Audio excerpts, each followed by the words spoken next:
اللہ تعالیٰ نے طلب و رسد کی قوتیں رکھی ہیں. اکنامک کا ایک کانسیپٹ ہے ڈیمانڈ سپلائی, تو کسی بھی حوالے سے جب وہ ڈیمانڈ سپلائی جہاں پر ایکولیبریم ہوتا ہے وہ چیزیں پرائزز طے ہوتی ہیں. جب ایک روایت آتی ہے کہ حضرت ابراہیم علیہ السلام کو جب آگ میں ڈالا گیا تو ایک چڑیا تھی اپنی چونچ میں پانی لے کر اس آگ کو بجھانے گئی, تو اس سے جب پوچھا کہ اس سے کیا ہوگا, آگ تو نہیں بجھے گی, تو اس نے کہا کہ رزلٹ تو اللہ کے ہاتھ میں ہے. تو اس نے کہا کہ نہ بجھے, لیکن قیامت کے دن میرا شمار آگ بجھانے والوں میں ہوگا, آگ جلانے والوں میں نہیں. تو آج ہم اگر اسلامک بینکنگ کر رہے ہیں یا اپنی کوششیں کر رہے ہیں تو الحمدللہ ہمیں نہیں پتہ کہ نتیجہ کیا ہوگا.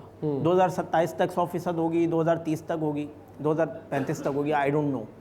لیکن ہم یہ چاہتے ہیں کہ ہمارا آپ کا یا جو بھی معاشرے کے جو لوگ ہیں کم از کم ان کا شمار سود کے خلاف ہو, سود کے ساتھ نہ ہو. کیونکہ جس طرح ہم بات کرتے ہیں کہ سود خوری اللہ اور اس کے رسول کے ساتھ اعلان جنگ ہے, تو یاد رکھیے گا جنگ دو فوجوں کے درمیان ہوتی ہے.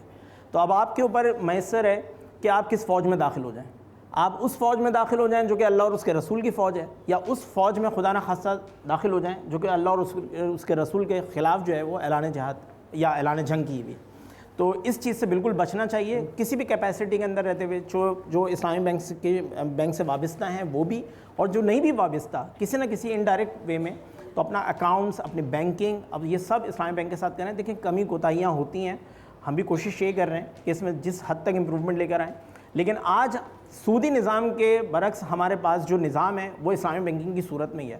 اللہ کرے آگے چل کے اگر کوئی اور نظام آتا ہے ہم اس پہ شفٹ ہو جائیں گے, لیکن آج جو ہمارے پاس آلٹرنیٹیو اویلیبل ہے وہ اسی صورت میں. تو ہم نے آپ نے سب نے مل کر جو ہے وہ اس کا ساتھ دینا ہے اور اس کو آگے پروان. بہت زبردست, thank you very much, thank you. اچھا انڈائنڈ میں ایک بات کہنا چاہوں گا, وہ یہ کہ بہت سے لوگ جب موازنہ پیش کر رہے ہوتے ہیں کنونشنل بینکنگ کا اور اسلامک بینکنگ کا, اور وہ یہ ثابت کرنے کی کوشش کر رہے ہوتے ہیں کہ دونوں ایک ہی ہیں, بس جو ہے وہ راستہ یہ والا یا یہ والا ہے, تو میں بھی اسی بات کو ایکسیپٹ نہیں کرتا سر. میں کہتا ہوں کہ اگر مثال کے طور پہ کسی کو کوئی تشویش ہے بھی اسلامک بینکنگ سے, تو وہ تشویش بھی انشاءاللہ آگے جا کے دور ہو جائے گی. کم سے کم ہم نے قدم تو رکھا ہے سود سے پاک بینکاری کی طرف, سود سے نفرت کی طرف, سود کے مکمل خاتمے کی طرف ہم نے قدم تو رکھ دیا ہے. اسلامک بینکنگ ہمارے سامنے موجود ہے, اور اگر اس کو کسی کو اس میں کوئی پرابلم نظر آتی ہے تو جناب ابھی ہم کوئی فائنل رزلٹ پہ نہیں پہنچے, ابھی تو ہم ایک پروسیس کے اندر ہیں. جی ابھی تو ایک رستے کے اندر ہے. 25 سال 30 سال پہلے تو یہ بھی نہیں تھا, آج کم سے کم ہم اس طرف آ تو گئے ہیں, تو ہم ایک رستے پہ آ گئے ہیں. اور انشاءاللہ علماء کرام کے مشوروں کے ساتھ, عوام الناس کے مشوروں کے ساتھ, ایکسپرٹس جو ہیں ٹیکنیکل ایکسپرٹ جو ان کے مشوروں کے ساتھ, حکومت کے ساتھ, یہ سب چیزیں ملا کر جو ہے اگر کہیں کوئی چیز کمی ہے, کہیں کوئی پرابلم ہے, تو مجھے امید ہے کہ جیسے ہم اس پروسیس کو آگے بڑھتے چلے جائیں گے تو اگر کوئی اگینسٹ میں اسلامی بینکنگ کے سوالات بھی ہیں تو وہ بھی ختم ہو جائیں گے. اور پھر ہم جو ہے انشاءاللہ تعالیٰ وہ وقت دیکھیں گے کہ چاہے قرضہ اوپر جو ہم لے رہے ہوتے ہیں, ابھی ہم سود پہ قرضے لے رہے ہوتے ہیں IMF سے, ورلڈ بینک سے, اور ملک کا بڑا بجٹ جو ہے ادھر جا رہا ہوتا ہے سود کی ادائیگی کے اوپر, اس سے بھی ہم نجات حاصل کریں گے. اور یہاں پر ایک مکمل جو ہے کسی بھی اختلاف کے بغیر, جو اگر کوئی سوال ہے اس کے بغیر جو ہے مکمل اسلامی بینکنگ چل رہی ہے. جی بالکل, تھینک یو ویری مچ, بہت بہت شکریہ. رضوان جعفر کو اجازت دیجیے, دیکھتے رہیے پروگرام ہمارا پاکستان.